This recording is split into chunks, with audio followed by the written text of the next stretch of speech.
Thank you very much. Good morning. I myself won't be talking about diversity and inclusion anymore. Thank you, Poonam, for that. Equality, it is. I work for Unilever in a leadership team in the Netherlands and Belgium, in the Benelux, and we are 8 women and 4 men. Yeah. And the interesting thing is that a couple of weeks ago we went from 7 to 8. So we were 7 women, 5 men, and we went to 8, 4. And you can imagine the questions and the remarks that we got. And they were more, unfortunately, in the area of, aren't you pushing it a bit now? And I wonder if we had turned it around, if it was the other way around, if that was the same thing. I doubt it. And I think we would have been applauded for getting the 30% benchmark threshold. And about that 30%, I loved the equality. I think my biggest takeout today, and it's only 10 o'clock, my biggest takeout today will be the fact that we are all working towards equality. I talked to my 16-year-old daughter with her fresh mind, her future ahead, and she now wants to do something in international law, and that can change, because she also wants to work for the government, but not within the government. So she has a lot of ideas and a lot of hopes and a lot of wishes for her future. And then we started talking about the Dutch government, and the Dutch government aims at 30% women in senior leadership positions. And they call it a wettelijk streefcijfer. And frankly, I'm a bit struggling about how to translate that, because it's basically a target, but you're okay if you've done your best to accomplish that. Yeah, so doesn't make any sense. So hopefully we'll get to talk about that a bit later on in the panel discussion as well. For the life of her, 16-year-old, she couldn't understand how the Dutch government would aim for something that's not equal.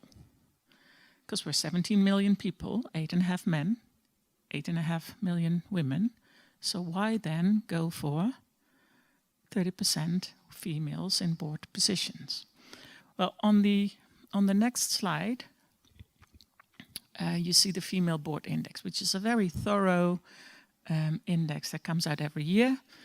And basically, they were very happy about the index this year.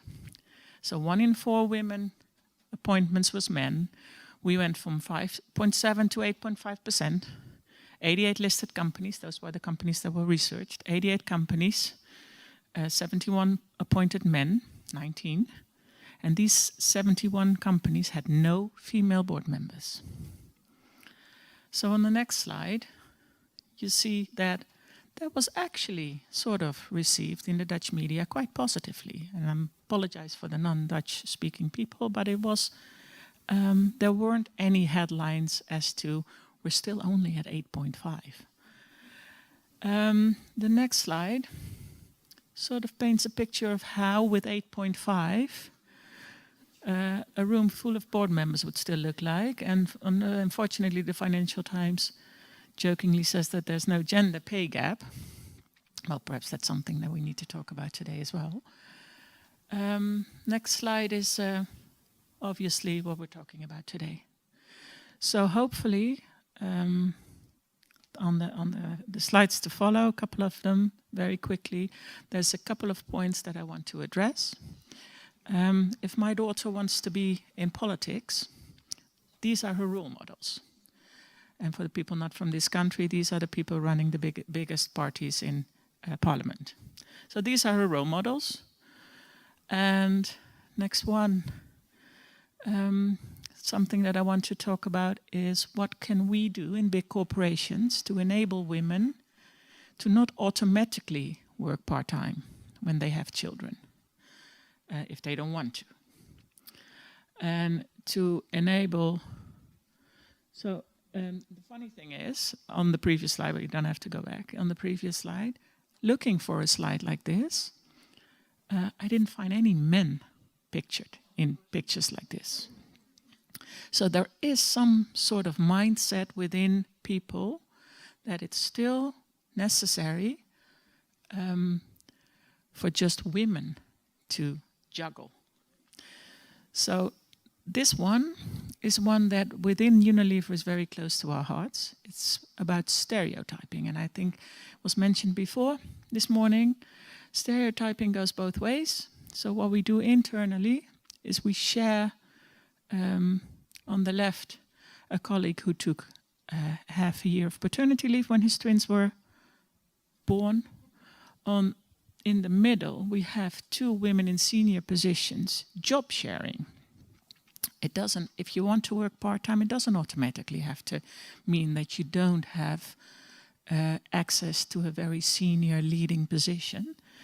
And on the right, there is a senior leader, male, who took his family out for a trip around the world for 6 months and then came back in a similar senior position. So that goes for males, and that goes hopefully in the future for females as well. So as a huge advertiser, I mean, we are one of the world's biggest advertisers. We have a very powerful instrument to address that stereotyping in our commercials, because we believe that it needs to. It not only needs to be within the company, we need to show that we put our money where our mouth is. And I'm not sure if we can show a video. Can we show a video? This one? This one is, I'm not sure if doesn't matter if the video doesn't show. We have, for those of you in the Netherlands, we have a brand that makes peanut butter. And for years and years and years, we had commercials where we portray very well-known people in sports. So we have cyclists and football players, etc. And we portray them as little boys, always boys. Little skaters, little football players, little whatever. This year, for the first time, we took a girl, because we want girls to see that they even can be whatever they want, if they want to be that. And the next one is Axe, and you all know Axe, and Axe has the male mating game was even the title of the campaign. Now, the campaign of Axe focuses on can you be skinny or insecure or gay or whatever. So the entire focus of the campaign differs. Very last point is something that's close to my heart and that I really want to talk about today, is do we need a quota? Do we really need something that people, that companies have to accomplish? So not a sort of arbitrary 30%, but something that if they don't make the 30% women, what happens? Will they be fined? Will they have to return an appointment? So that's something that I hopefully want to talk about in the panel today. Thank you very much.